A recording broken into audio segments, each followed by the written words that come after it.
Kadusome ijambo ry'Imana. Nasoma mu gitabo cyo kubara igice cya 14 umurongo wa 8. Kubara igice cya 14 umurongo wa 8. Ndi muntu witegura araza kudusomera urwandiko Pawulo yandikiye abakorinto igice cya 10 umurongo wa 1 kugeza ku murongo wa 5. Abakorinto ba mbere igice cya 10 umurongo wa 1 kugeza ku murongo wa 5. Kubara 14:8 haravuga ngo niba Uwiteka atwishimire, niba Uwiteka atwishimira, haleluya, haleluya, azatujana muri ico gihugu, yego, akiduhe kandi igihugu c'amata n'ubuki. Icyakora ntimugomere Uwiteka kandi ntimutinye bene ico gihugu, tuzabarya nk'imitsima tibagifite ikibakingira, kandi Uwiteka ari mu ruhande rwacu, timubatinye. Umuntu wabonye neza aho Korinto ba mbere, Korinto ba mbere igice cya 10 umurongo wa 1 kugeza ku murongo wa 5. bene data sishidikanya ko mutamenya yuko basogokuruza bose bari munsi ya cyagicu, kandi yuko bose baciye mu nyanja yigabanije kabiri, bose bakabatirizwa muri ico gicu no muri iyo nyanja gutegeka kwa Mose. Bose basangira bya byo kurya by'umwuka na bya byo kunywa by'umwuka, kuko banywaga ku gitare cy'umwuka cyabakurikiraga, kandi ico gitare cyari Kristo. Ariko benshi muri bo Imana ntiyabashimye, nico cyatumye barimbukira mu butayu. Amen. Haleluya, Haleluya. turashima Imana duhaye umwanya mwiza kugira ngo tubashe kunezererwa imbere y'Imana. Imana ya Isiraheli habwe icubahiro. Twongeye gushimira abayobozi badutekereje kugira ngo tuze kubana hano. Imana yo mwijuru baheze umugisha. Kindi dushimiye bene data twagendanye kuva muri Calvary, basize imirimo yabo kuba bari hano. Imana baheze umugisha. Twakiriye n'abantu bose babonye ko ari ngombwa ko dutarama. Akabiri twaherutse abantu bakiri benshi cyane, ariko kuba abenshi batakiboneka ari mwe mwabonetse, Imana ibaheze umugisha. Muzobikomeze kuko ibanga ryo gutarama tiriza rimenywa n'abantu benshi, ibanga ryo gutarama riza rimenywa n'umuntu ku giti ciwe. Turavuga hejuru yo kwishimirwa n'Imana kubera gripe nyinshi mfite, ndavuga umwanya mutoya cyane, ariko ndashima Imana kuko Imana itunejeje muri iki gitaramo. Imana ya Isiraheli habwe icubahiro. Imana iheze umugisha umuvuga butumwa wacu Rubona, avuze amagambo akomeye. Gusa twamenyereye ijambo ry'Imana, kandi nicyo kibazo gikomeye, twamenyereye kitaza kimenyerwa, ariko umuvuga butumwa uvuyeho aya yari amagambo ahagije yo kuyigeraho umuntu wese agahinduka ubuzima bwe bwo mu mwuka. Nukuri amagambo avuye kuvugwa yarahagije ko twoyatahana, kandi buri muntu wese wayumvise n'amatwi ye ubuzima bwo mu mwuka bwiwe bugahinduka. Yesu yaravuze ngo yewe Korazini nawe Bethsaida, asifiwe, Haleluya. yewe Bethsaida nawe Korazini, ngo ibitangaza n'ibimenyetso byakorewe muri mwe, ngo iyo bije gukorerwa i Sidoni, Itiri ni Sidoni, ngo abitiro ni Sidoni, ngo baba barihanye bose ngo bagakizwa ntibarimbuke. Sodoma ni Gomora ijo hagarura none birashoboka kuko bakumva ubutumwa abanyamurenge bari mu kuvuga bohindukira Imana bagakizwa.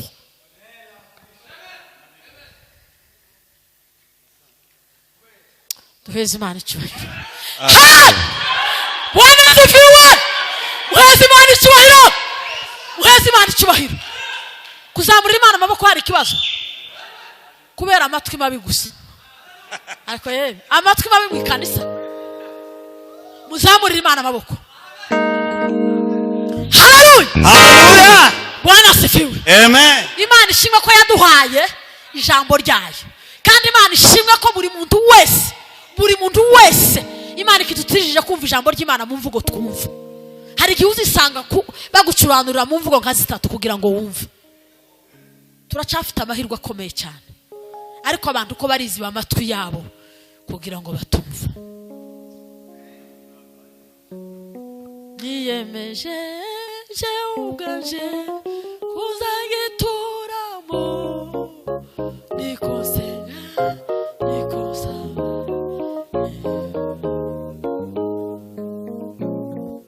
abazabumva ijambo ry'Imana bakiziba amatwi yabo, ntibazabona Yerusalemu cyagira umugisha. Imana ihabwa icyubahiro. Hahirwa abumva ijambo ry'Imana, kandi hahirwa abahindura bagashyira mu bikorwa iby'ijambo. Yakobo yaravuze ngo si ukwireba gusa nk'uwireba mu ndorerwamo, ngo uzawireba mu mwanya muto ukibagirwa. Ni ukwireba ukamara ukisuzuma. Ijambo ry'Imana iyo rimanutse gutya iba ritimasa n'umuzani, kandi n'umuzani wawe mwebwe mwagiriwe amahirwe yo kumva. Imana ihabwa icyubahiro. Hallelujah. Pawulo yandikiye Timoteyo aramubwira kuko ngo n'umwana we yarabyajije ubutumwa, ngo amugira umwungeri w'itorero ry'Efeso, ariko ngo akiri umwana muto, akiri umusore. Aramubwira ngo Timoteyo mwana wanje, Bwana sifiwe, ngo uzifatanya naje kwihanganira imibabaro nguko bikwiriye umusirikare mwiza wa Kristo, ngo ntawaba umusirikare ngo yongere yishire mu z'ubugingo, ngo bakinejeje kuba umusirikare. Rubona yavuze ijambo, amagambo menshi akomeye, ariko ijambo ryankoze ku mutima ni ijambo yavuze ngo umukristo nk'umurwanyi. Umukristo utari umurwanyi ntazoja mu ijuru, kuko kuja mu ijuru hari intambara, hari ibita, ni mu bita, ni mu mabomba n'amasasu, ibifaro. Muzi ibifaro, imbunde ziga za rutura. Heza Imana icyubahiro. Bwana sifiwe. Umukristo wese turamuta utari umurwanyi, utari umurwanyi. Pawulo yaranditse mu gice cya 6 umurongo wa 10 aravuga ngo ibisigaye mukomerere mu mbaraga z'umwami wacu, ngo mutware twaro zose z'Imana, mutware twaro zose z'Imana. Ntabwo ari ugukina, ntabwo ari dodani, ntabwo ari umunyenga, ntabwo ari umunyenga, ntabwo ari ukurelax. Ni mu masasu, ni mu mabomba, ni mu nkota, ni mu gucumita, ni mu maraso. Hallelujah. Abakristo bataza barwana batsinzwe n'ibyaha, bavuye ku rugerero, bavuye ku rugamba. Imana ntaco yo bakoresha, Satani yabahaye carte rouge, baratundaraye gusa mu ikanisa, bakabahenda ngo mutange icyacu. Sinzi umuririmbyi w'umunyarwanda bavuze ngo utwo tufaranga twawe ngo ahubwo wotugurira abana imboga bakaturarira. Nibigize data, ariko Janti nawe ni igihumbi. Utwo dufaranga twawe uzutura, ariko udafite. Kandi abapasiteri n'abarimu n'abadiyakoni baza babahakeye, bababembereze, babicaze, babahanagurira intebe, babicaze. Muzumva umuriro nyuma hariya. Tribunal ya Zambi. Hallelujah. Tribunal ya Zambi. Hey, tribunal ya Zambi. Hallelujah. Hari abantu bazabihisha, hari abantu bisha muri za ministeri, abandi bisha mu makorali, abandi bisha muri pastorali, abandi bisha muri za bishop bakihisha. Umuntu akamahisha mu ititire n'iranga akihishiriye.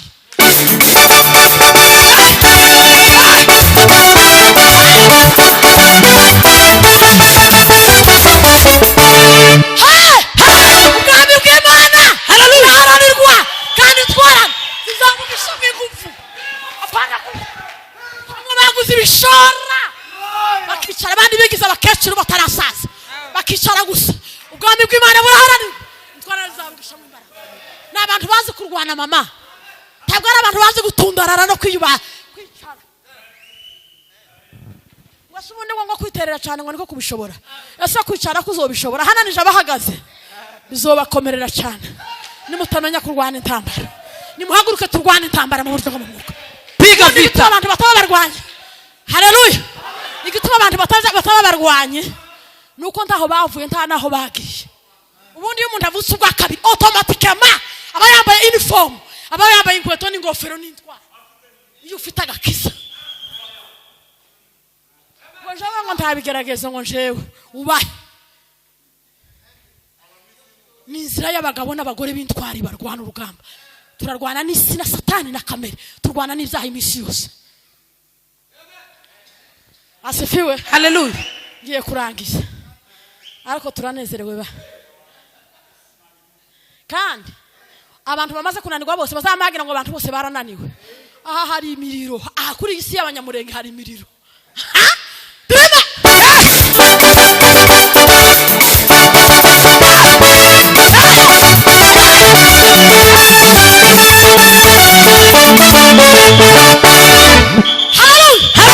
Abantu tuzaba impunzi tugatinda mu buhunzi tukageza imyaka magana, ariko tuzoba imbwa mu butayu. Harimo abagabo mu bago, harimo abagabo, hariho n'abagore bakomeye. Umuntu yamaze kunanirwa bye azayamavuga abantu bose barananiwe. Ni wowe wenyine nta wundi, ni wowe wenyine Satani yakubise igitego. Ngo ni Nairobi ifite ingorane kubera ko ifite imihanda myiza za highway nziza zipanze n'amazu y'amagorofa. Aha niho nyine ho gukiranukira. Wananirwa mu mujyi ugakiranukira mu gihuru. Nimuzamura amaboko duheze Imana icyubahiro. Ndio. Haleluya. Umurwanyi. Ndio. Umurwanyi yewe. Nani yarabivuze Rutayisiri? Yaravuze ngo rwana kugira ngo ufate gakondo yawe, uhindure gakondo yawe. Kandi abantu bose batsinzwe bazabigira nk'abagira imico. Ukamubwira ngo bagira imico ngo ni impombere bakigira injiji. Ukazamubwira ngo ni imfurakazi. Ukunanirwa gusa.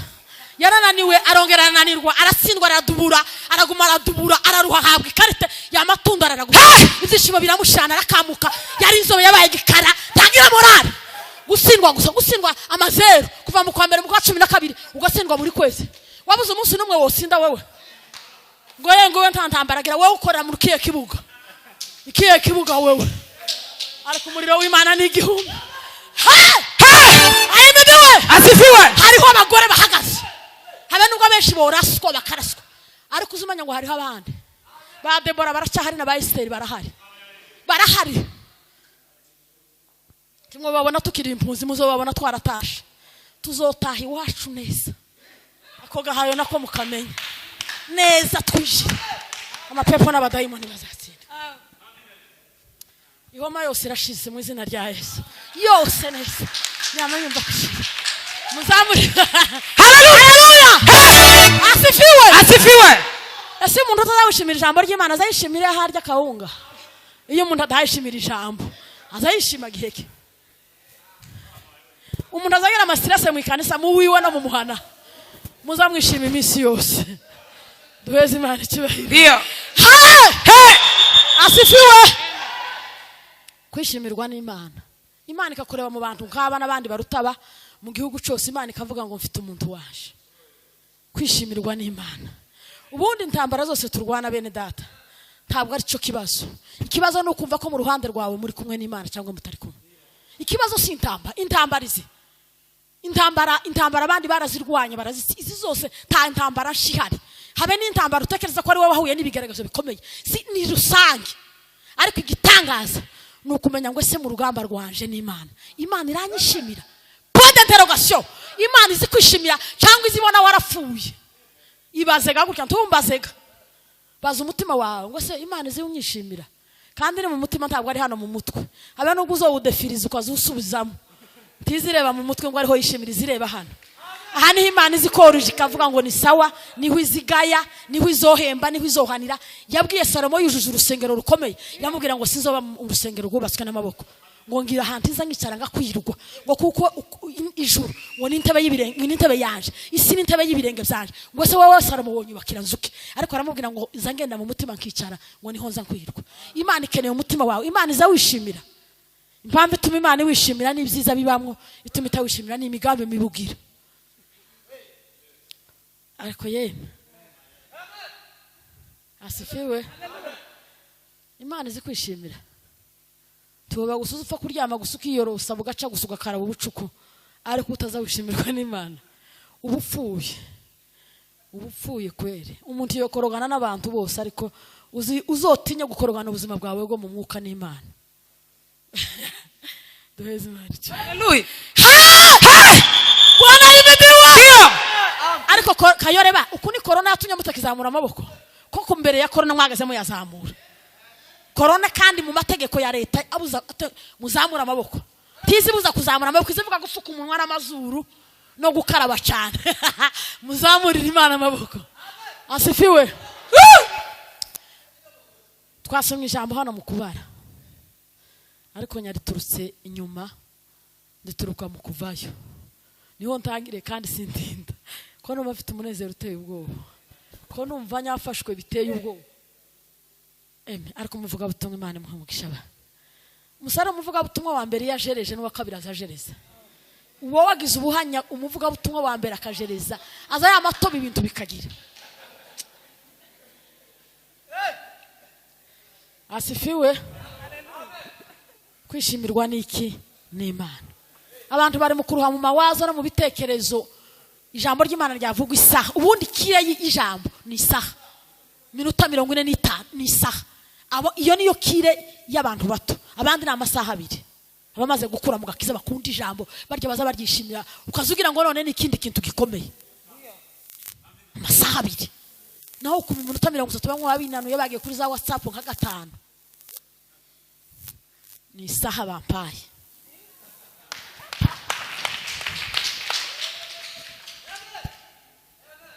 Asifiwe. Twasonye amagambo Imana yabwiye Abisiraheli. Imana isanga Mose ngo ari ku musozi araginka intama za sebukwe ku musozi. Ngo abona igihuru kigurumana ngo acegera ngo abona gishagwa ariko ntigikongoke. Ngo aterwa amatsiko no kureba igihuru kigurumana ntigishire. Ngo agiye kukireba yumva ijwi muri ryo ngo rimubwira ngo kwetura inkweto zabahugeze nahera. Ngo akihegera ngo have ijwi rimubwira ngo genda uje gukura Abisiraheli mu gihugu cy'uburetwa. Ngo kuko nyumvishe gutaka kubwoko bwanje n'umubabaro n'agahinda bafite. Ngo mbonye ko ari wowe ushobora gukiza Abisiraheli. Ngo kubera ko Imana Mose yaranga imyaka 120. Imyaka 40 ya mbere ngo yabaye ibwami. Imana imutereningira ibwami. Imana imutereningira ubwami. Ubundi umukristo mwiza wo kurwana intambara agira ahantu haza tereningirwa. Hari abantu bari mu kuza mu murimo, abandi bakisha mu bintu, bakakoresha ibintu batarakoze training. Training ni izituma umuntu amenya ico ahagurukiye gukora. Imana ngo yari yamubesheje imyaka 40 ya mbere ngo yavutse mu gihe hategetswe itegeko na Farao. Baravuga ngo ntiyakagira umwana w'umuhungu wese w'umuyuda uzobaho umwisiraheli. Baza babica ngo babahotore babibwira abaganga birananirana. Nyina ngo amaze kumubyara ngo amutamu gaseke karakana kameza 3 atorwa n'umukobwa wa Farao akurirayo. Ya myaka 40 ya mbere ngo Imana yari kumwigisha gushira kubwoba no kurya ibwami no gukurira ibwami. Imana ntiyokoresha umuntu itaramuteguye. Gute? Nimba uzawumva utaragira training y'Imana uzogenda ubwira Imana ngo iguhe training. Asifiwe. Imyaka 40 yindi ngo Imana yarigiye kumwereka kuko ibyo yize kwa Farao n'ubumenyi bwo kwa Farao ngo atari tosha kugira ngo Imana imukoreshe. Igihe uzozumva kukomeye ushoboye gukora umurimo w'Imana, Imana ntiyo gukoresha. Imana izi gukoresha igihe wumva kudashoboye. Nico gihe Imana ishaka kugira ngo ntitwirate imbaraga zacu n'ubwenge bwacu kuko ndabubaho. Ngo imyaka 40 ya kabiri gice cya kabiri ngo yari yarahunze ari iriya kwa sebukwe Yetiro ngo ari umungeri w'intama. Imana ngo iramubonekera mu myaka 80 iramubwira ngo Mose ni wowe mbonye ukwiza ubwoko bw'Isiraheli. Aramubwira ngo sabe Isiraheli nyubakira iki. Aramubwira ngo sicu ufite mu ntoki ni giki. Aramubwira ngo ni inkoni. Aramubwira ngo iyo nizagira gute izakora ibitangaza. Yaramubwiye ngo impano ufite nizakora ibitangaza. Duheze Imana icubahiro. Asifiwe. Niko yaramubwiye kuko Imana izayitiza ibikomeye kuko yo kwitiza ibinyendegenge. Izayitiza benshi kuko yo kwitiza bake. Imana ntizikoresha ibyo dutekereza ko ari byo. Aramanuka ngo aragenda ngo ageze Imana aramubwira ngo iyo nkone nizakora ibitangaza. Bibiri zivuga ngo aragenda ashika kwa Farao aramubwira ngo Imana yambwiye y'Abaheburayo kuko yabanje kugira n'ikibazo kuko atakuriye mu babo. Aravuga ngo n'abayuda ubwabo ntibanzi nzovuga ngo Abisiraheli ko batanzi. Aramubwira ngo we gusa haguruka. Imana ikeneye kuhaguruka. Ibindi biri imbere yacu ni iby'Imana. Urugamba ruri imbere yawe Imana ikeneye ngo banze uhaguruke, uzuke, ukanguke, uhagarare. Imana tizikorana n'abaryamye abashangu bose. Imana tizibakoresha. Imana izikunda abantu bari stand by bahagaze bafite n'amatwi bumva. Abo nyine abantu benshi bashize ibiti mu matwi. Amatwi ni amapambo aya ntacumva Imana ntacumva. Ayo bidi wa Bwana amatwi yawe aracumva Imana. Imana izikora n'abagabo bafite amatwi yumva n'abagore bumva Imana. Imana iramubwira ngo genda ubabwire ngo wagezeyo. Farawo ngo yumva uyu muntu aba nabake, aramubwira ngo Imana y'Abaheburayo yavuze ngo barekure baje gukorera Imana. Ngo aramusuzugura gusa muca amazi. Mu gitondo kare niwe muntu wa mbere Bibiliya ivuga bakoze gahunda iteye ubwoba, ngo azinduka ku nyanja ngo atunga inkoni gusa mu mazi ya Egiputa yose, ngo uhereye ku marobine mu matanka, amazi yose yo kunywa yamaba amaraso gusa. Ababoga mu nyanja mu mazi mato na manini yose ngo ahinduka amaraso. Ngo amare guhinduka amaraso, Farawo n'ubundi ntiyumva, ngo ariko byari ko bigora. Egiputa icyo gihe ngo yari ifite ibigirwamana 10. Imana yari yamubwiye ngo uzugenda umubwira ngo ariko zonangira umutima we abanze mwereke ko muruta ndi Imana. Ngo Egiputa yari ifite ibigirwamana, yari kwikubita igihano kimwe ngo hagafika igirwamana kimwe 10 gutya ngo ryanere gutya ngo pa bamamubwira ngo barekure. Haleluya. Cyanyuma y'abana b'ifura bafuye bose, guhera kunda n'imbaraga sa n'imbeba n'inyabu n'imbwa n'imbwebwe zose abana b'ifura barapfa. Ngo hari amanutse marayika w'umurimbuzi arabarimbura ngo amare gushira. Bamambwira ngo urutoki rw'Imana barekure bagende. Bagira gutya ngo baragenda, bagera ku nyanja ngo Imana ikorera muri bo, ikorera ibitangaza, ngo ariko muri bo ntibazirikana. Impamvu 3 zazituma Imana yemera ko duca mu butayu, duca mu bigeragezo. Imana ikemera. Imana ifite inzira highway. Imana ifite inzira yocisha nk'abanyamurenge bagafata igihugu. Haleluya. Ariko Imana iziducisha mu butayu kubera impamvu 3. Ya mbere, asifiwe, amen, ngo kugira ngo irebe urukundo tuyikunda. Hari abayikunda kubera amahoro, hari abayikunda kubera umwidegemvyo. Imana izemera ko duca mu bigeragezo n'ubutayu kugira ngo ipime umuzani wayo urukundo uyikunda. Birashoboka ko ari ikibuga cy'inka cyatuma gukunda Imana. Birashoboka ko ari amazu wari ufite, wari umaze kubaka n'amafaranga wari ufite, ariko Imana ngo izemera ko dusirikira mu butayu kugira ngo irebe urukundo tuyikunda. Icya kabiri, asifiwe, ngo twigishe kumenya kurwana intambara. Umukristo utarwana ntazogerayo. Nta barabara nta ndege ziriyo, tuzicara gusa ngo uricaye gusa. Ngo Imana iziducisha mu butayu kugira ngo tumenye kurwana intambara. Icya gatatu, asifiwe, ngo tumenye kuyiringira. Kumenya kwiringira Imana. Imana izikenera ngo tuyirebe kuko niyo ya mbere, ni Alpha na Omega. Tuyiringire mu bikomeye n'ibitagaragara. Imana izireka abantu bagasirikira. Israeli yarasirikiye. Hari umwanditsi w'umuhanga yaravuze ngo kuva muri Egiputa kwinjira muri Kanani ngo rwari urugendo rw'iminsi 11, ngo amazi n'ibiryo bari kurya byari bibaze, ariko ngo Imana ikwenda kubasirikisha kugira ngo ibanze batesting ibarebe muri bo. Umwanditsi Pawulo yanditse aravuga ngo muri bo bose baciye muri ya nyanja yigabanyije babatizwa muri cya gicu, bayoborwa na ya nkingi, baca mu buyobozi bwa Mose, ariko ngo muri b'Imana yabareba ngo bamwe ntibishimire. Ngo yageze ireba abantu bafite ibintu 7 bikurikira, nibyo turangirizaho. Asifiwe. Impamvu 7 zazituma Imana itakwishimira. Ukamufata 0, Imana yahagera gukikama yerekerayo igakanyaraza. Ako kubona Imana yakanyaraje nitangaza. Imana yakureba gutya mu mutima muri jomeri y'Imana ikamifunga isura igakanyaraza. Imana ntikwishimire ikazibona umeze nk'ikintu k'igipupi. Haleluya. Saba. Imana gayo sinkuko kwa bintu. Ngira kurengwaho. Izi kugira ikintu gutya. Ukazugenda ngo uri umuntu ariko warabaye ikintu. Haleluya. Icambere gituma Imana twishimira ngo nuko tuyimenya neza.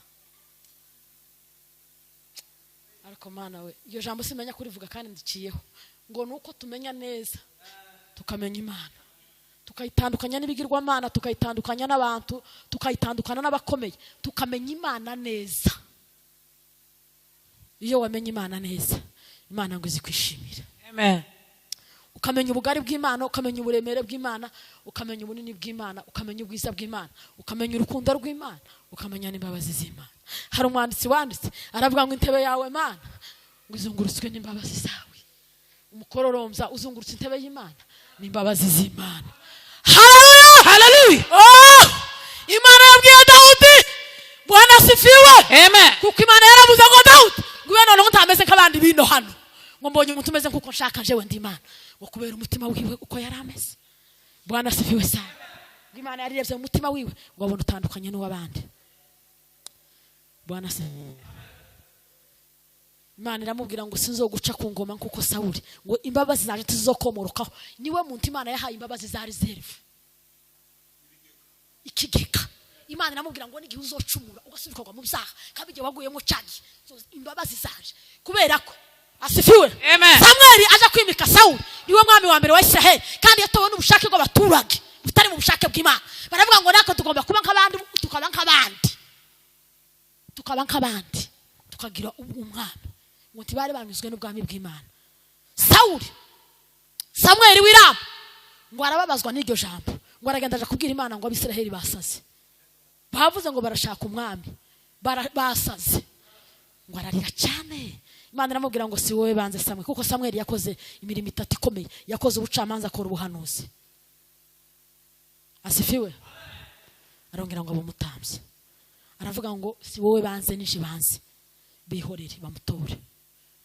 Baramutora, umuhungu w'igihumbi w'imisaya miremire w'uburanga bw'igitangaza ureshiriya,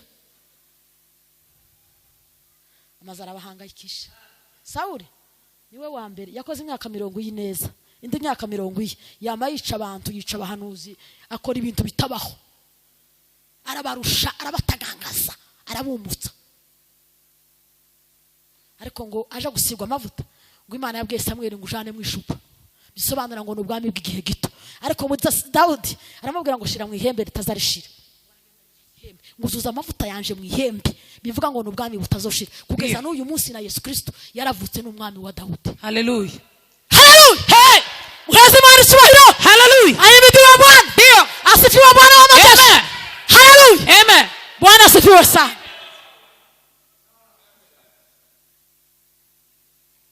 Ubwami buzahoraho. Yamabwira Dawudi, aramubwira ngo imbabazi zanje muti tuzokuva nkuko zomorotse kuri data Sawuli. Sawuli ngo zamaze mwomorokaho gutyo. Bibiliya ivuga ngo yakuruye ikinyita cy'umwenda wa Samweli ngo uracika. Samweli yamamubwira kubera amafuti yari yakoze iriya mu Bameleki, yamamubwira ngo kubera ikugicitse niko ingoma yawe ushize. Biyo babirarangiye filime irizinga. Imbabazi z'Imana, imbabazi z'Imana. Haleluya. Kumenya Imana neza. Yohana ubutumwa igice cya 1 n'umurongo wa 1 haravuga ngo mbere na mbere hariho jambo, kandi jambo yahoranye n'Imana. Imana ukayihera mu itangirira ryayo, ukayimanukana, ugatekereza imirimo yakoze. Kumenya Imana neza. Impamvu ya kabiri tuma Imana twishimira. Asifiwe. Amen. Nukuba mu buzima bwejejwe, maisha matakatifu. Aba bahungu bose bagiye mu buntu, badanganyikiye ku events imwe ikomeye.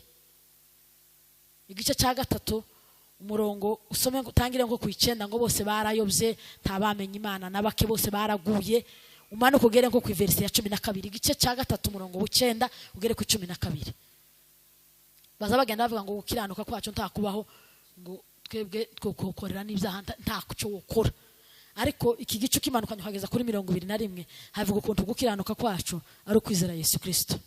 Nta mirimo yacu twokora n'ubundi ngo tugaragaze gukiranuka, ariko tubibona iyo twizeye Yesu. Maisha matakatifu, kuba mu buzima bwejejwe. Yabivuze neza cyane umuvuga buto. Abantu koyi yandikiye Ibilisi, aramubwira ngo uzureka kubatangatanga ngo bagumiye, kuko ngo yagiraga ingeso yo kubimiririye. Aramubwira ngo uzoreke bose binjire, ariko tibakaza bakwiranuka. Nazoza avuga amagambo 3, azavuga inusu y'ukuri, ayandi magambo 3 n'igice abikinyoma.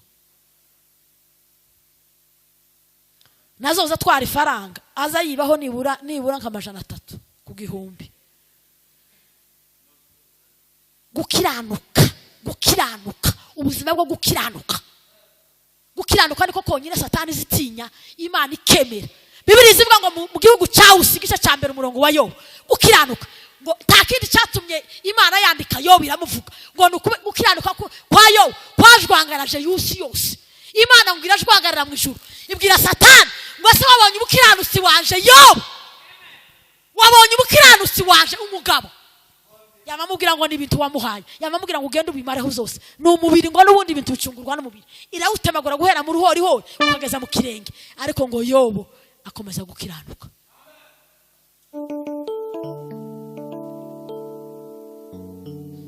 Yote ni bure bila utakatifu. Nubwo twokora ibintu 50, tugakora ibintu tugasirimba tugasara, gukiranuka n'umwihariko w'ubuzima bw'abakristo. Haleluya. Gukiranuka imirimo yose izokoka ni imirimo twakoranye gukiranuka. Imana yabwiye Nowa, iramubwira ngo nyishujije ukuntu nyaremye abantu, none dore ukuntu babaye, ariko ngo ni wowe mu maso hanje mbonye ukiranuka. Byayibukire muri iki gihe ngo Imana izi kunyuzamo jumeri yayo isanga uri mu groupe ya mbere yo gukiranuka. Ubu nyine abantu abakristo amatorero, igituma amatorero yabaye amadini murabizi, igituma amatorero yabaye kubera abantu kuba mu itorero ariko ntibakora izo gukiranuka, bagakora izo gukiranirwa. Naratangaye cyane hariya hakurya iwacu, ariko apana hamumuhana ko hakurya timuhamenya neza, Ruisambiri hakurya, Gasarani iri hakurya na za Gidurayi. Hari umugabo w'umudiyakoni wibye igice cya 10 ibihumbi 10 by'icya 10. Umuntu akaruhaga akiba amaturo y'Imana, ugakiranuka ukaba umubandi, umukuru w'ababandi ukiba, ukaruga ati niko kwiba ifaranga z'amaturo y'Imana yatanzwe n'abakene bayabonye barushe, ariko kubera urukundo rw'Imana bakayatura, bamara kuyatura nawe ukayafata ukayarya. Kandi uwo muhungu mukuru w'abahanzi agira umusponsor, tazana pagasa n'akaregereke, ariko baragenda baramufata bamugira umudiyakoni. Yari 10,000, arahari n'ubu ntaraje hanze, ari hariya hakurya y'iwacu. Kubera kuba mu buzima bwo kutakiranuka, aza nyombora agakurura akagira gutya, nsumwizerwa. Umugabo umwe w'ifura y'iwacu yaravuze ngo nagera igihe aburi gukizere ngo umuntu akaza atinya kumuha ifaranga ngo ntazigezayo, ngo azopfa zoba yarapfuye. Aba bandi umuntu utarumwizerwa. Uko ni gukiranuka kw'abafarisayo. Abafarisayo aho abantu babona nibo bari abambere, ngo bagaze bambara ibikanju byera bigaragara birangiza ikiriya kandi birebire, ngo bagaca bugufi bahagaze mu mayira abiri, ngo bagakunda kuramuswa mu mazina y'icubahiro bashumba, ngo bagakunda intebe ndende, amatitire ndende. Ariko umuntu wokunda ititire we yoyikunda mu gihe abanyamurenge bahabafa, uwo kunda titire we akayikunda, woyikunda muri bibita. Ariko abantu naba bandi mu gashwa ngo bazoza bamwitanaka bakugire ugire gute numara. Umwuka w'igifarisayo, umwuka w'ubufarisayo winjiye mu itorero, utuma itorero ribidini. Umuntu akumva aho kwamamaza Imana. Asifiwe. Yohana mubatizaje, Yesu yaravuze ngo mubazawe n'abagore ngo niwe wenyine wa mbere, ngo kubera ko yaravutse kandi avuka ari umwana umwe mu rugo, ngo amare kuvuka ngo akora misiyo gusa yamuzanye, yamamaza Imana, yamamaza Yesu Kristo. Aravuga ngo jewe sinkwiriye no gufungura imishimi, ngo aca bugufi arabivuga. Aravuga ngo jewe ndabatiriza amazi ariko uzanye imanje arabatirisha umuriro. Ngo kubera uko guca bugufi umunsi bamufunga ngo amenya ko Yesu yakora ibitangaza gutya hakurya, yama mutuma habigishwa biwe ngo bashike baramubwira, yama babwira ngo mugende mubwire ngo ibimuga ko birakira n'impumyi niwe. Uko yarababwiye ngo yaramubwiye ngo misiyo yawe yararangiye igendere mu ijuru tuzohura. Ariko Yesu ngo amaze gupfa yarapfuye, yama muvugaho gusa ngo mubabyawe n'abagore ngo nta muturuta Yohana. Gukiranuka, uzukiranuka mu byo uvuga no mu byo ugenda n'ibyo ukora. Abantu babaye ababandi bagasigarana umwuka w'ubufarisayo wo kwigira intama kandi ari inzoka. Gukiranuka, abafarisayo ibongo bagaze bubahiza amategeko ya Mose, ngo kuko amategeko ya Mose yavuga ngo umuntu nafatwa yakoze icyaha ngo yicwe, bakaba bagira gutya bakitwikire amajoro, amaze kumanywa bakambara ibikanju birebire. Bari bazi kuyobora amasinagogi ngo basonye amategeko ya Mose. Yesu akababwira mwibuke n'umunsi Yesu akiza wa murwa w'imyaka 38. Baramubwiye ngo se kubera iki uhagurutse kuraje hehe umunsi w'isabato? Yesu arabwanije umukuru w'isabato ngo ya isabato wowe uraruta Mose. Jewe ni jewe waje, ni jewe ukomba gukiza. Isabato yarashize nije sabato, kugeza n'ubu abantu ntibazi sabato. Nicyo gituma abantu bari mu gusiba n'iyinga batarwaye. Jewe sibye rimwe kuva ngeze muri Kenya, amayinga birasanze mu bitaro kera ngishika ni muri imyaka 2. Umuntu azaryama gute n'iyinga? Kandi Bibiri iravuga ngo kumbuka siku ya sabato uyitakase.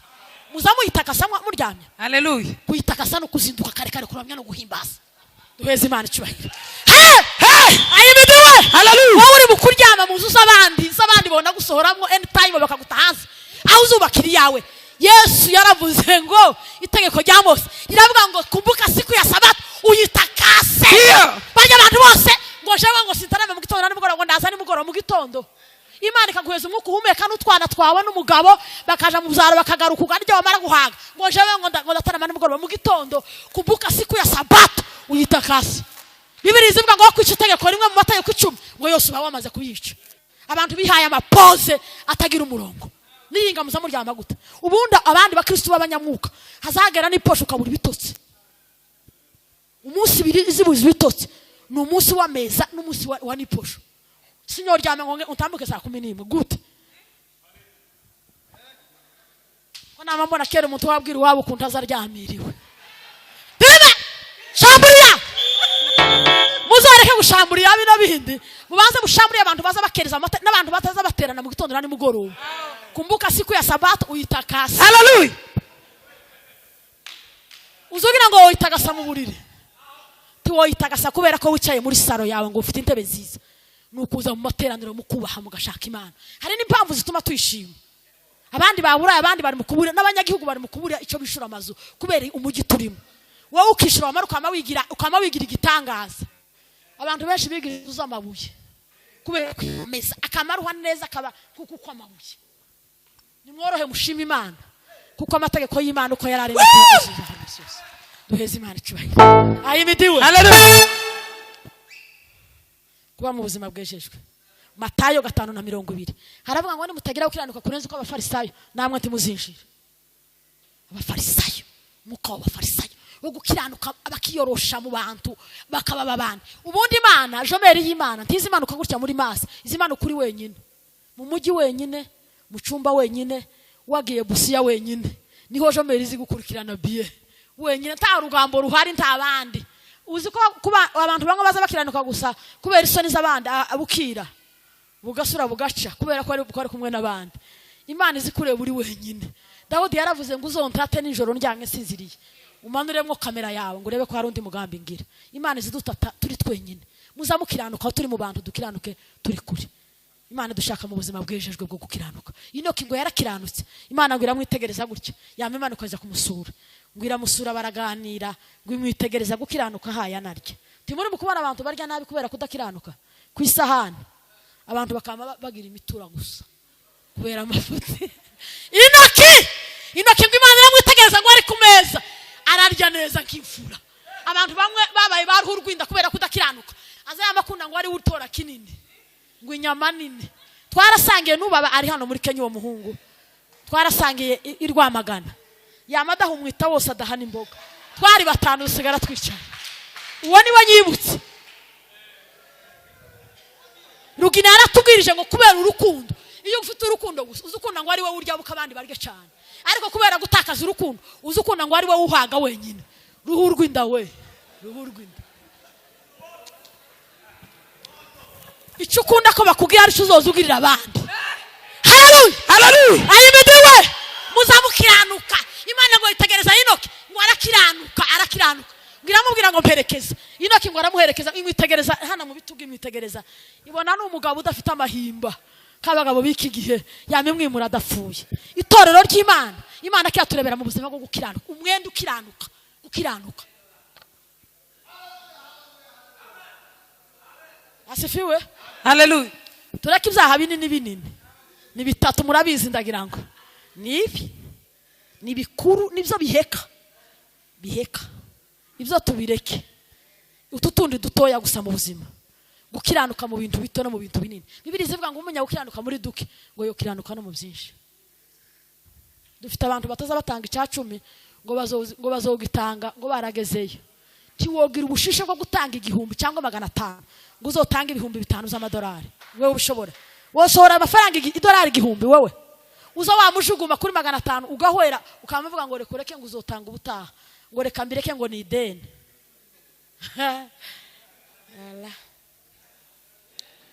Uzukirana kugeze kugufa nanje nzaguha ikamba ry'ubugingo muza mukiranuka mu byo muvuga, mukiranuke mu byo mukora, mukiranuka uko mugenda. Icya gatatu asifiwe no kumvira Imana. Imana imaze kubona ko Abisiraheli batoye Sawuli kuba umwami, ngo yamuhaye misiyo gusa ikomeye. Yamubwira ngo ugende unyikira Abameleki ngo kuko bitanze Abisiraheli mu butayu bakabarwanya, ngo ugende ubarimbure ntihagasigare n'uwo kuvuga amakuru. Ngo aragenda aratabara yahanuriwe n'umuhanuzi Samweli. Ngo aragenda ngo amaze gushika ngo ararwana urugamba, amaze kurwana ngo atora abagore beza n'inka nziza, ngo n'umwami yagagara muzana. Ngo amaze gushika Samweli ngo abyumvira kuri, aramubwira ngo sibyo mpanyumva bihabisakuza bitama ngo mu matwi yanje nibiki. Aramubwira ngo n'intama nyazanye gutambira Imana. Imana aramubwira ngo Sawuli we ngo kumvira Imana biraruta ibitambo. Kumvira Imana, iyo umuntu yumvira Imana ngo biza bituma Imana imwishimira. Iyo umuntu atumvira Imana biza bituma Imana itamwishimira. Kumvira Imana ni gute bene data? No kumvira ubushake bw'Imana bwa buri munsi.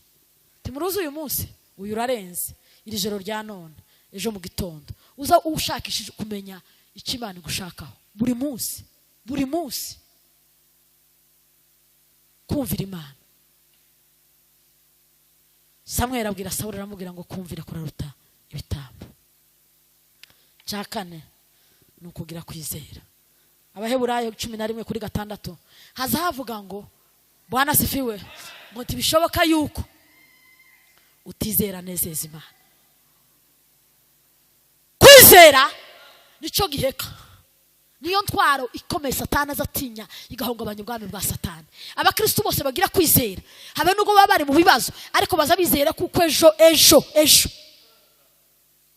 Haleluya, haleluya. Isamariya ngo hagotwa imyaka 7 n'Abasiriya ngo urugamba rurakomera, ngo barabazingira, ngo Isamariya hakama ibiryo n'amaduka arashira, ibintu byose ngo birahagarara, ngo habinzara bene yindi iteye ubwoba, ngo batangira no kurya abana. Ngo umwami Bwana asifiwe ngo aratuma ngo nibagende bazane Elisa. Imana ngo yamimwerekera amubwira ngo umwami atumye ingabo kuza kugufata, ariko ngo nuhagera ubabwire ngo ejo mu gitondo kwirembo ry'Isamariya ngo hazoba hari umuhimbo mu gitondo kare ejo. Ngo hageze asifiwe ngo arabitegereza abona inzara bafite. Umwami aramubwira ngo si ibingibi ni gutuku habibona nk'umuhanuzi. Aramubwira ngo Imana yambwiye ngo mbabwire ngo ejo mu gitondo hano ejo kare kwirembo ry'Isamariya ngo intengo imwe y'ifu y'ingenzi ngo izozigurwa shekeri imwe. Niko kuvuga ngo kigozi c'ifu kizoza kigurwa igiceri kimwe ko ku muhimbo, nta kintu kiri mu madepo zararangiye. Kigabo kidafite kwizera cyangwa kibaduka, ibinebwe byose bizabyikokinga. Abanebwe bose ntibaza bagendera hasi, baza bikokinga. Yamavuga ngo Imana ngo nubwo yo kingura amadirisha yo mu ijuru ngo se bene ibyo bizobaho. Yamamubwira ngo kubera kutizeye ngo uzobirebesha amaso utuzobirya. Imana ngo ikoresha abanyabembe 4 bari baratabonye nyuma y'umurwa, ngo baragenda bakatinga mu ihema mu rugerero rw'Abasiriya. Haleluya! Ngo baravuga ngo nituguma hano turapfa, nitwinjira muri Samariya turapfa, ariko ngo tugende barashitse amaguru y'abanyabembe teko ry'Abayuda ryabataga inyuma y'umuhana. Ngo baravuga ngo tugende twinjire mu rugerero kubera kwizera. Ngo bagihagera ngo bagitangira guhaguruka ngo Imana yurutse ibiri bikomeye bimeze nk'amagari y'amafarashi ateye ubwoba. Nguko bagenda begera urugerero ngo Abasiriya bakavugana ngo bakodesha amagari yo mu Egiputa. Egiputa icyo gihe yari imeze nk'uko kwa Amerika. Ntabwo ari bene ututubundi twa hano ngo bamabongorana basiga imiceri hiye n'amafu, basiga ibiryo, basiga imbunda n'amasasu barirukanga kugira ngo Imana isohoze ijambo yavugiye mu. Haleluya. Muzamure ibyo Imana yavuze, wizere cyangwa ureke bizosohora. Imana izibicisha aho ibishaka, ariko izibisohoza mu gitondo. Haleluya. Mu gitondo kare ngo bamara kurya abanyabibembe, ngo bamavuga ngo Elisa amakuru, kandi tibari bazi zo Elisa yahanuye mu murwa. Ngo bamavuga ngo iyi message si yo kurarana, titworara duhaze gutya ngo turyame. Ngo bagenda barinjira mu muhana, ngo barakomanga baravuga amakuru, ngo amakuru abarinjiye ibwami bati rya jambo rirasanke ryasohoye, Abasiriya bahunze, ibintu birarunze hari. Yamababwira ngo kubera ko bazi ko tugize igihe twashonje, ngo bakoze yambushe ni muhaze mugende muje gutata. Ngo igice kimwe cy'abasirikare kiragiza gutya. Abasirikare bazi guca muri yambushe baza bagira bamwe batestingira aho gutya, bandi bakabona gukurikiraho. Sivyo niko twatwumva ngo baba bagise gutya. Asifiwe kugira ngo bose ntibagwe mu gicu. Amayeri nibo bambera abasirikare bagira amayeri. Umuntu gusaba tutse abasirikare ni umugabo umwe mu Mibunda n'uwundi wo muri Bibiliya niwe wonyine nyumvishije umwe gusa umugabo witwa Nabali. Dawudi aravuga ngo mpeze iposho kuko twabanye neza n'abashumba bawe mu kiraro none za niposho ngo yamavuga ngo ese ngo habaye abasirikare benshi bagenda bazerera ngo bavuye kuri basebuja ngo ese mwene Isaye ninde ngo ese nibiki yakoze baraza baramubwira yamavuga ngo mugende murimbura ikintu cyose kiri kwa Nabali ariko ngo yari yarashatse umugore w'ubwenge apana menge n'amahimba ubwenge murabuze apana amahimba abagore b'amahimba si abanyabwenge ubwenge bwiza buva ku Mana buraboneye bwemera kugirwa Imana burakiranuka ngo nibwo Abigayili ngo yagiraga Haleluya. ubundi mugabo ni uzurwanira urugo rwiwe ariko Abigayili kubera yari yarashatswe n'ikigabo kitameze neza ngo abona yabyishe ngo umugaragu we ngo aramwumva yamagenda aramubwira ukurya umuntu w'igikonkoboke abagaragu bazabimenya cyane kurusha abana bamagenda baravuga ngo sinzi uko databuja twumvisha asa nk'uwayo uvuga nabi hariya ngo yamayuriza amatandiko ye indogobe ngo yamayuriza imiceri n'ibiryo ngo yamaramya Dawudi aramubwira ngo mwamura akabaho niki je kwitwarira umugabo witwa Nabali yamamubwira ngo ndeke nyamara amaje kubamara aramubwira ngo nije mugore wiwe Nabali nibisobanuka ngo nikizeze kandi ntahandi Bibiliya ivuga ko yagaza wamwubahuka ariko yari kugira ngo arekipere amara uburakari bw'ubwami yamamubwira ngo bwende umwihorere yamavuga ngo kubera wewe Bibiliya ivuga ngo mu minsi mike ngo Nabali yamyapfa iyo umuntu yagize nabi biza bituma iminsi yo kubukenyuka ibaho Bibiliya ndiko mu mategeko naho havuga ngo uzukora neza kugira ngo iminsi yo kubaho kwawe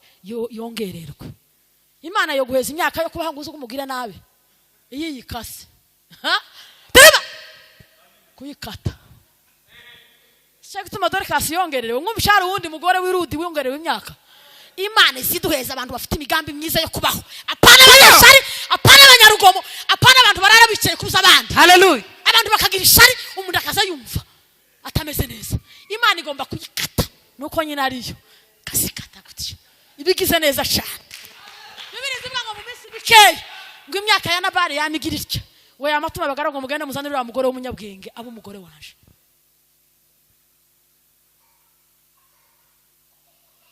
muzi ko abagore b'ibifu baza bati ngo hanze ariko umugore w'umunyabwenge aza twikira urugo ta seminari y'abagore iri hano asifiwe kugira kwizera ukaza wizera ko Imana Bibiliya ivuga abagabo babiri ngo bagaza bavuka mu gitondo bakibizeye ngo bakizera kurwana intambara no kuzinesha batitwaje intwari yari yo yose ngo izivuga Samusoni na Dawudi ngo bagaza bavuka mu gitondo bakambara ngo bakitegura kurwana intambara batazi yiva kandi ngo bakitegura kuyitsinda nitwizera imbaraga z'Imana zidufite tuzatwitegura gutsinda ingamba izo tuzi nizo tutabona izirya imiso n'izindi zo kwitokeza nkambushe y'abadayimoni uza wizera kuko Imana iri kumwe nawe wozitsinda kuko Imana turi kumwe nayo iraruta abantu iraruta abantu bose binaha nico gituma tugomba kwizera tibishoboka yuko utizera anezeza Imana Abisiraheli Imana yabakoreye bitangaza ariko ngo kwizera muri bo kukabananira bakivovota buri kanya icyagatanu kumenya kubara imigisha y'Imana bari yo migisha nona Imana yakugabiye uibare tusige numwe erekane myinshi gutangaza uibare tusige numwe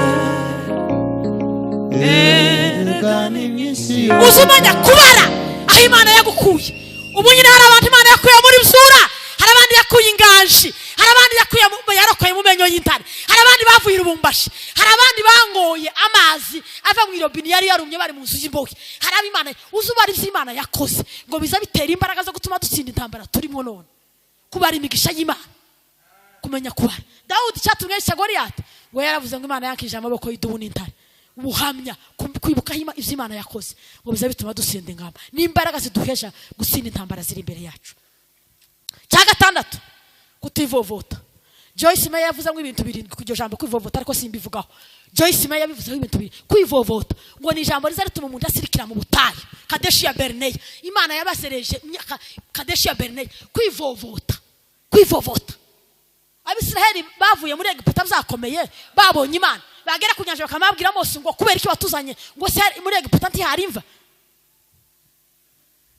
kwivovota ukaza wumva kurivovota ubuzima bwo kwivovota ngo jewe ngukunguku jewe ngukunyarageragejwe ni wowe wigerageje Imana uko yamye ni kwiri hari ibyo Imana yakoze ubuzima bwo kutivovota bwo gushima Imana iyo umuntu atamenye gushima azicara yivovota cyakarindi asifiwe no kuba mu buzima bwo kwishima furaha ya wokovu Bwana nirudishie iyo jambo ni Dawudi warivuze guhora n'ibyishimo apana ibyishimo byo guhinya za morale y'umuceri n'amafu n'utundi tuntu twa fright ututuntu twa fright wagiye hanze guhora n'ibyishimo by'agakiza mu buzima bwawe umutima wawe ugahora n'ibyishimo nibyo Pawulo yandikiye Abafilipi 4 no kuri 4 aravuga ngo muzamishima mwami wacu iminsi yose mwongeye kubivuga ngo mwishime iyo twishimye mu bigeragezo no mu bitego ya Satani no mu bigeragezo bikomeye ngo biza bituma Imana ihakorera ibintu icyambere ngo Imana izimenya ko twamaze kuyimenya neza kwishimira mu bigeragezo cyakabiri ngo tuhakura imbaraga zituma tunetarariza Satani nushaka gucumita Satani no kuyibabaza tukavuge ngo bangiriye gutya cyangwa ngo usirimbe cyane uzishime mu kibazo n'imbaraga zazinetarariza Satani haleluya nimba Uwiteka twishimira tuzabarya nk'imitsima abatasi 10 bavuga inkuru z'incamugongo abatasi 2 Yoshua na Kalebu ko bibirizi bavuga neza ngo Yoshua mwene Nuni na Kalebu mwene Yefune kandi Kalebu ngo yari umunyamahanga yari umunyisiraheli hari abantu babiri bakoze ku mutima w'Imana mu isezerano risha ngo bitume Imana ihindura amateka yabo Kalebu na Rusi mukazana wa Nehombe ngo umunsi yatuye mu kanwa karavuga ngo tunyingingire kugusiga ngo Imana yawe izaba Imana yanje ngo kamera z'ijuru zamanutse kureba umunyamahanga wakijijwe ziramanuka Imana ngo imuvuga isezerano mu kanwa ngo yari yatuye ngo Imana yawe mu ijuru baza kureba umuntu wavuze gutyo nta buryarya yagiraga naho Kalebu nawe ngo yari yaramenye Imana kurusha abanyesiraheli nyaho ngo iyo rero mutanye n'Imana ngo bitume Imana imuha umugabane Kalebu Bwana sifiwe turarangije Yoshua Imana yamukoresheje yari mu Isiraheli ariko Kalebu ngo yari yarakijwe gusa ngo yomatana n'Imana Imana ngo imukoresha ibikomeye Bibiliya ivuga ngo Yoshua atangiye kugabana igihugu kuko niwe bujije abantu muri Kanani Mose yabakuye muri Egiputa abambutsa inyanja itukura Yoshua abacisha abambutsa Yorodani abijiza muri Kanani haleluya abijiza muri Kanani ngo atangiye kugabura gutyo ngo yibagirwa Kalebu kandi baramubwira ngo yewe Yoshua we wibagirwa Imana yatubuzaho turi Kadeshi Barnea mu butayu wibagiriwe ibyo Mose umugaragu w'Imana yavuze yaravuze ngo nawe nashike mwazo kandi ngo amaraso abango mu misozi ahantu bakomeye aramubwira ngo imbaraga nyatangizanyije ngo yarafite imyaka 80 nkiri imisore 40 ngo ubone izo ngifite abakristo ntibaza basaza ubu nyine dufite abantu imyaka yabo yabaye expire iraguma ibaye expire iraruhiba expire ubundi kintu cyabaye expire cyane baza bagikaburira expire umuntu akamusore abasore bose bakiri batoya badategura kubaho neza kwabo kuko icyo uzoba mweje uzigitegura none ubuzima urimo none nibwo buzwawe bwejo icyo uzoba ceje kuragitegura none iyo wateguye nabi ejo uzobaho nabi abantu bakiri bato bose bateguye ubuzima bw'ubushangu n'ubunebwe no kudatekereza Imana ejo habo bazorindagira imyaka yabo yabaye expire n'abakecuru n'abasaza Nishaka tutamuri kubona abantu bamwe bakaramya abandi bakegamira uzugira ngo bafashe ngo bagire sipariguro ku ntebe bararushekera barataga imyaka yabaye expire Kalebu yavuze ijambo yaravuze ngo imyaka nyari mfite muri 40